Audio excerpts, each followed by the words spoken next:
and welcome to another Sailing Farewell technical video. This one's all about power, batteries, specifically lithium batteries, because we're just in the process of changing over to lithium, which is why I'm sitting in the engine room. We've got wiring looms hanging out all over the place. But I'm going to take you through with this video the process of the decision making, why we're going to do that, obviously go through the fitting as well. But I'm going to start with just some basic details of battery technology and charging and those sorts of things. So if you're watching this and thinking, well, yeah, I know that already, you can spool forward. I'll put some chapter headings on the bottom. I mean, I miss all the, all the tips and stuff, so but it's up to you. If you want to spool forward, you can. Conversely, if you're watching it and say, I don't know what the hell he's talking about there and I need more info, we're going to put a whole section on the website which will have all the proper technical stuff. It'll have a bit of algebra. I mean, don't panic. Ohm's law is about as simple algebra as you can possibly get, but those sorts of things all be there. It doesn't make good video to do that sort of stuff, but I'll try and explain things as best I can in here, and if it doesn't make sense, refer to that as well, and it might make more sense. But yeah, let's start with what we've got. This is one of the last AGMs. We had 3 of these. This is the last one. I've taken the 2 others out because they died. We had 530 amp hours from that bank, but we're going to put in this, which is a Super B Nomada lithium bank, and that's 630 amp hours.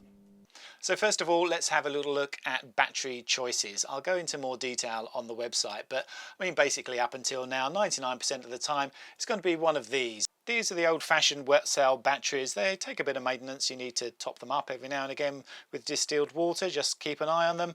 But most often it's the sealed variety that people go for, either gels or AGMs. Gels seem to sort of come in and go out of fashion quite quickly. AGMs are what you tend to get a bit more of around. They are a bit cheaper normally than gels, and they deal with high loads better in most cases as well. These batteries have the advantage of being super simple. They're available all over the world and they're indestructible. Well, sort of. This is what 2 of our AGMs looked like last year. This is down to sulfation. Sulfation is what affects all lead acid batteries. It just has lead sulfur crystals that grow on the plates. When it gets bad enough, like it did here, they'll actually touch and short it out. So these got hot and expanded. Not good. But they lasted more than 3 years, which isn't bad for an AGM on a cruising boat. And that's because you're not going to get that full charge, which is what they need. They need to have that every time, and they're just not going to get it. And we didn't treat these batteries badly. We didn't put them below 50%, so they were going between 50 and 80, or maybe a bit more on sunny days all the time. But really 300 cycles is all they're good for, so 3 years isn't bad going at all really. So you've got to budget for that with these sorts of batteries. This is the answer to sulfation though. Equalization. You might have noticed that a lot of chargers have a special setting on them where they can basically overvolt the battery, and that burns off those lead sulfur crystals. I'll put more information on the website about this, but spoiler alert, it's a real pain in the ass to do, and I don't know a single person that actually does it, even though it would extend the life of your batteries greatly. I mean, basically you need to have a separate bank, you need to they'll gas off, so you've got to deal with that as well, and really you need shore power because it takes a long time to do. So it's just not a viable option on most boats. But let's end with a good thing though about all these lead acid batteries, is that they are pretty strong. They can take some abuse. They can take over and under voltage. They're not really going to suffer too much from that. So that's one good thing about them. I'm going to briefly mention Firefly batteries as well, as it's something I considered. On paper, they have some impressive figures, like a discharge down to 20% and 3,000 cycles. Well, both of those things might be true separately, but if you do discharge down to 20%, then you're looking at about 1,000 cycles, not 3,000 cycles. And actually, all these figures are based on a full charge after every time as well, and they're based on what they call restoration, which is basically equalization again, which you're just not going to do. So I discounted Firefly batteries fairly quickly.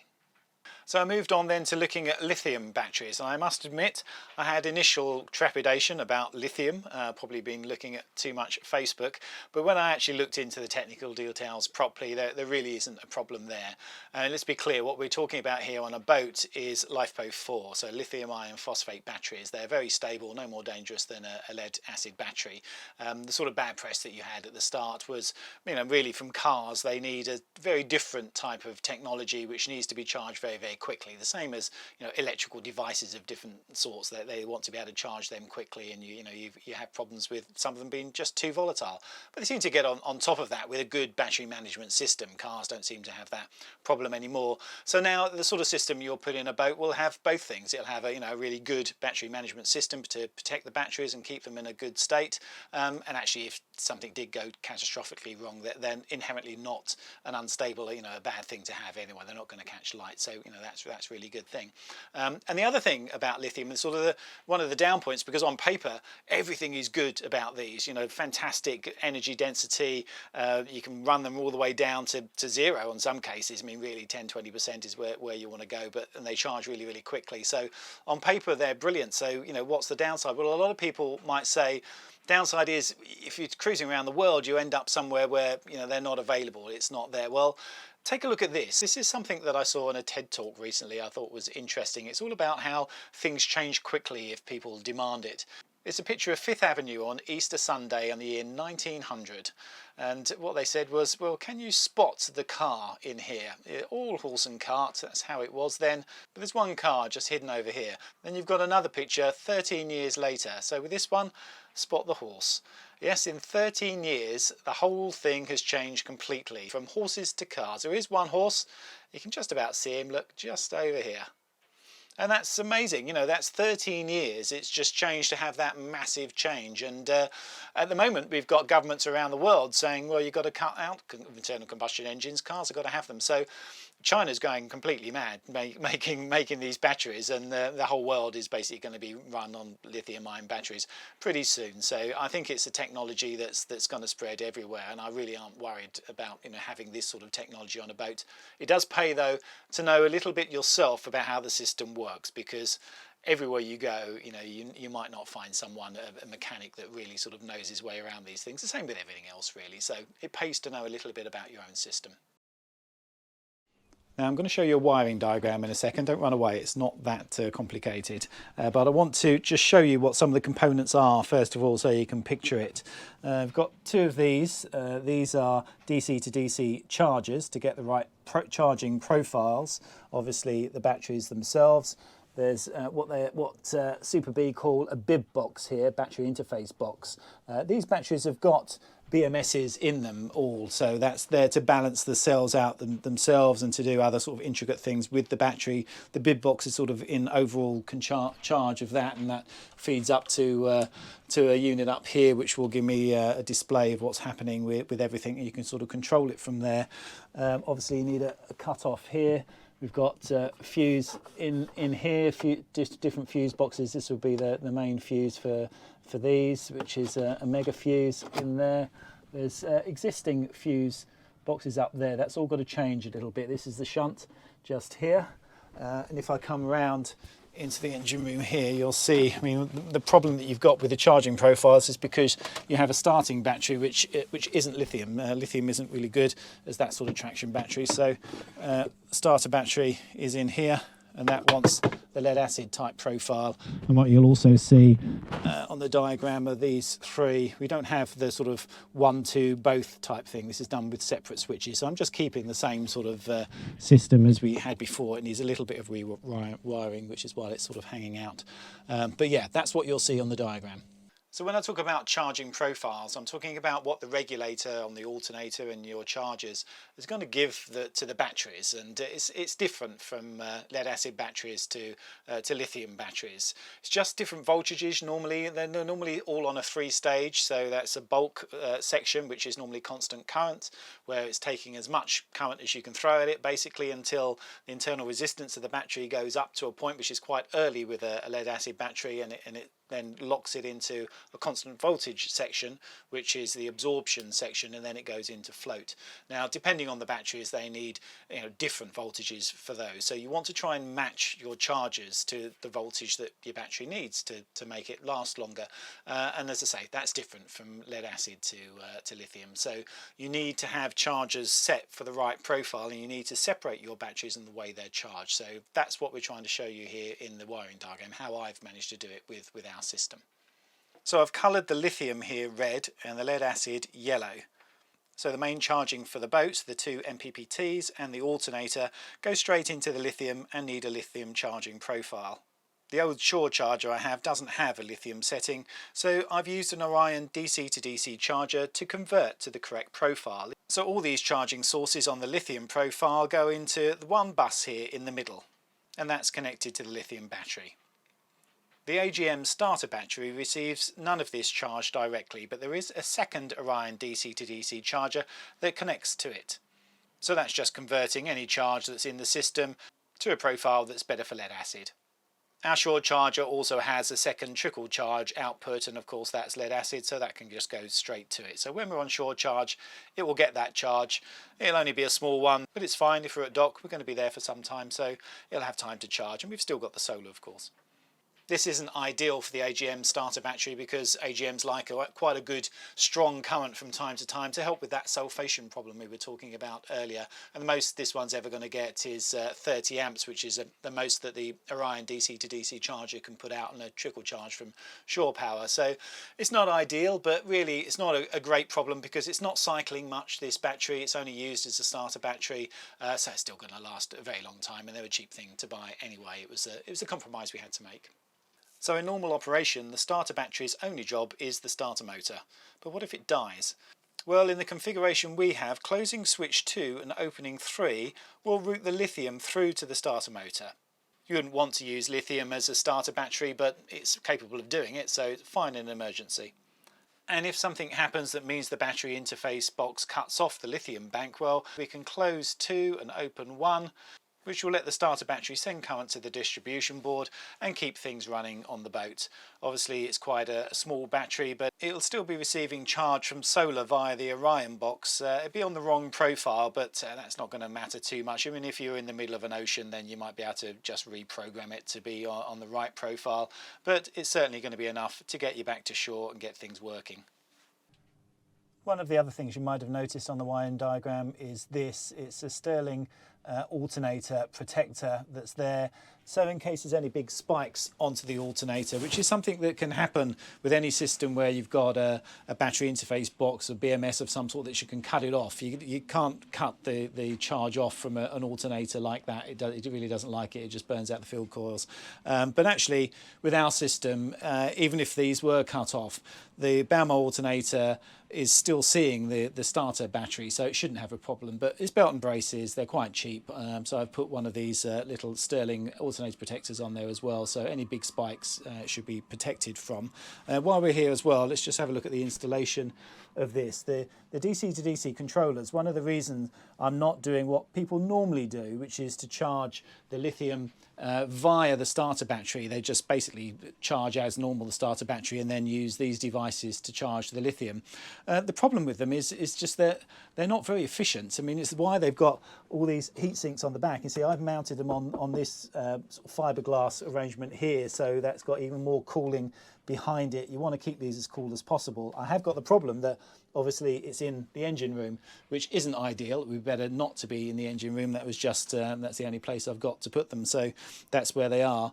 But yeah, should be okay. It's a big engine room. I've got a fan in there as well, and you can see actually I've got this hose I'm just putting in here, so it's taking air from in the bilge there, cooler air, and blowing it around. And actually I'm going to put a hose on there down to the alternator to try and keep the alternator cool as well.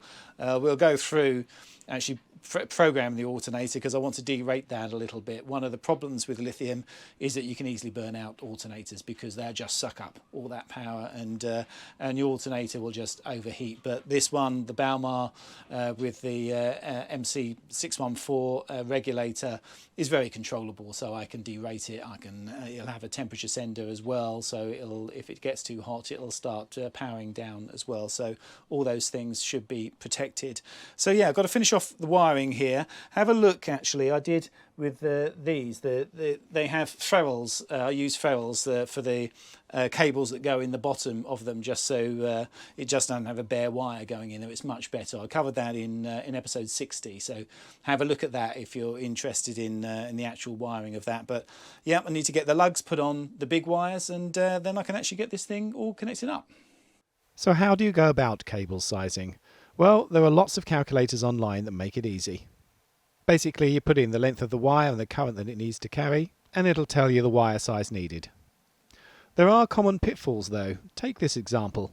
Let's say we have a battery that needs to feed a distribution board for all your lower load items. Also, it's feeding an electric winch and an inverter. So the first thing to consider is the cable feeding the main bus bar, which everything will be fed from.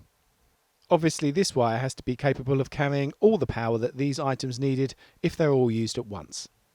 Also, the cables going out from the bus bar must be sized for the draw needed by each item they're feeding.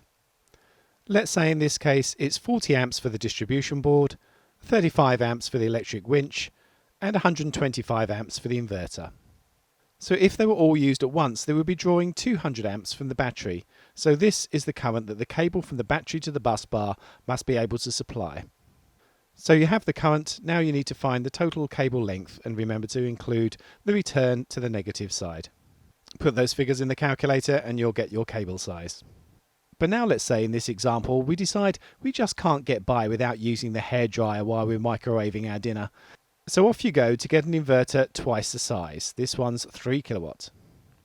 You're smart though and you realise it's going to need a bigger wire, so you measure the length and calculate the current. It will be more than 250 amps for this inverter and you can get the right size cable. You walk away feeling satisfied you've done a good job. But have you? Well, it can be easily seen from the diagram you really haven't. The original cable to the bus bar was sized for 200 amps. Now you have the possibility of 325 amps going through this cable. And you'll be shocked how many times that happens, even by professional electricians, boat fitters doing it all the time. Have a look at this. This is a piece of 00 cable, nice thick cable that used to go to the batteries in the aft cabin. It was from new, this was put in. Frankly, it's not thick enough for what it needed to do, but the designers obviously thought, well, batteries are a long way away. It was a 10-metre run there and back with this, so they put this thick cable in. But the cable that actually goes from the switches to the main bus bar here is O gauge, not 00 gauge. Frankly, it's something I should have spotted when we first bought the boats, but only really saw it when I stripped those batteries out and saw that we had 00 gauge there and the wiring back here wasn't up to spec. So, you know, it happens often. You do need to check those sorts of things and work this stuff out properly. But you know, what is going to happen if you have underrated sized wires? Well, obviously the ultimate thing is that they can overheat, they can burn, they can, you know, cause a fire.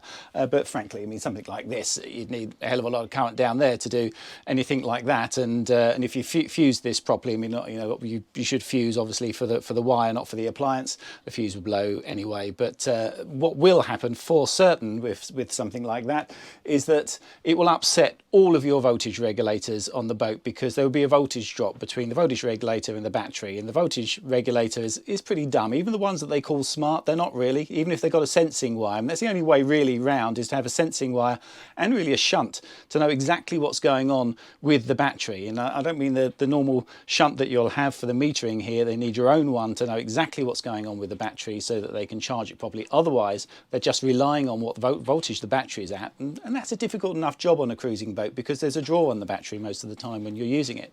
So, you know, the regulators are just going to get upset. They're not going to know what's happening, and they're going to end up overcharging your batteries, which is probably what killed our batteries in the aft cabin there. So maybe best not to think that the professionals have done their job properly. Just go through and check everything yourself. This is another example of bad practice here, very common on older boats. The live feed from the starter battery here just went straight up and round there to the fuse box. Well, I mean, that's just too far away, so it's much better to have the fuse in the box. So I've put one of these nice little units here which has the mega fuse, so that'll go onto there, so it'll be fused before it leaves. And also, because you can have it tap off with these other fuses, then it gives you the opportunity to add other things. So things like this cable at the moment, which isn't fused at all, and just goes off down here over to the charger, because that gives a trickle charge. That will go via the little fuse. So I just come off here and onto one down here. I'll put another little fuse across there, and the third fuse at the bottom there is actually on this bit of cable, which is a bit of solar cable, because I've got another it's a solar MPPT down here, this one, which actually hasn't got a lithium setting, so I'm just going to leave that as it is, charging the lead acid. It's the one on the doghouse which only really supplies a few amps. I mean, it's 140, I think, 150 watts panel. It's quite a big one, but it's always shaded by the boom, so it doesn't produce much, but it'd be fine for this. It'd give a nice charge for the starter battery. So yeah, everything would go through its own fuse and be much better off. Remember, with the solar, there is no need to fuse the wires coming out of the solar panel into the MPPT. People think you need to and do all sorts of stuff with them. You really don't. You can short circuit them. Nothing happens. It's not like a battery. But the other side, because it's connected to a battery, this does need the fuse, because between the MPPT and the battery, if that lead came off and touched a negative somewhere, then you've got the whole battery power running off down that wire. So definitely anything that leaves the battery needs a fuse. So this end is the one that needs the fuse. Let's have another quick example, this time on fusing. Say we've calculated the total maximum draw of the battery to be 250 amps, and 00 gauge gives us the size we need for the length of the run.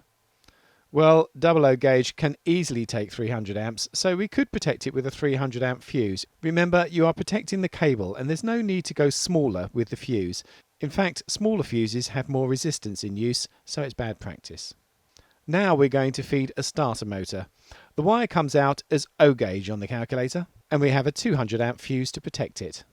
However, as is common with lots of boats, ours was like this from new, manufacturers like to loop the power through from the starter motor to the alternator. It saves cabling, and the items are usually very close together, so it's an easy bit of wiring to build into the loom. Of course, as was the way with lots of older boats, and plenty of new ones, they fitted a pathetically low output Hitachi alternator, which has no business being on a boat. So they've cheaped out on the cable. Let's say it's 12 gauge. Now let's look at this scenario. The cable chafes on an engine mount, and suddenly the positive feed has an unhindered route to negative, and the battery pours as much current down the cable as possible. If it really lets loose, you might just be lucky and blow the 200 amp fuse, but don't count on it. Actually, it's more likely that the resistance in the 12 gauge wire will limit the current. It will, however, get very hot in the process. It'll probably weld itself to the engine mount and accept more current. By this stage, it will be in flames, and you've got a problem. So always have a fuse appropriate to the cable. Ours was 10 gauge, so it should have been a 30 amp fuse. And by the way, the fuse needs to go at the battery end. Yes, I know the alternator supplies a current too, but nowhere near what you can get from even a single traction battery. So while we're talking about alternators, I just want to make a couple of quick points. One is the actual strain relief for a cable. Quite often you don't get any, and especially when you've got a thick cable like this. I mean, this is oversized, but it's just what I had left around, and it doesn't do any harm to put a thicker cable on there. But if you read the service bulletins that Balmoir put out, they're having problems with the stud on the back there where it connects, which goes through to the rectifier plate. That actually breaking loose. I've had quite a few of those happen, so they've advised having proper strain relief. It has to obviously be on the engine so that it's moving with it. So yeah, that's what I've done. Got a system here where it's clamped in nice and solidly on the alternator mount itself, and it just comes round and onto the back there. The other point's a bit more tricky. Balmoir say rather unhelpfully in their manual that you can connect the sensing wire that comes from the regulator to the alternator, because that's the easiest thing to do, but that's not what you want to do on a yacht really. Maybe on a big powerful motorboat it doesn't make any difference, but on here it certainly does. In fact, Marine How To have done a very good article on this. I'll put a link on in the website about how much you'll lose if the sensing is wrong in the way of charging. And it will be, because if you put it on the alternator there, you've got the resistance from the rest of the cable going back to the battery that it's having in the system. You want it to know the voltage actually at the battery terminals itself, so that's where the sensing wire should go. So that's where I've always put it. But then I had a little thought about this, and I need really someone a little bit cleverer than me to work this out. Because in a lithium system, with the sensing wire on the battery here, you have got the BMS, the bib box here, that can cut it off. Now, if it does that, then you've got a situation where the alternator is looking at still supplying a charge, and it's taking its cue from the sensing lead, and the sensing lead on the battery just sees that actually the battery voltage go down because it's not receiving a charge anymore because it's cut off from the alternator. So I would imagine the alternator will then try and ramp up to put some charge in there. It doesn't know it's electrically disconnected. So you've got that problem with the sensing wire and the actual output wire not being electrically connected together. So I think with a lithium system, it's probably better to go as close as you can to the batteries, but probably the other side of the bib box and the fuse. So, you know, maybe somewhere in here and not onto the battery. I'll just be interested to see what you guys think about that. Well, that's been a fairly full-on technical video, so I'm going to split this into two parts and put all the fitting of the lithium batteries into the second part of this, so watch out for that. So as ever, do that, like and subscribe and all that good stuff, and if you got something out of this, then do consider becoming a patron. Thanks for watching.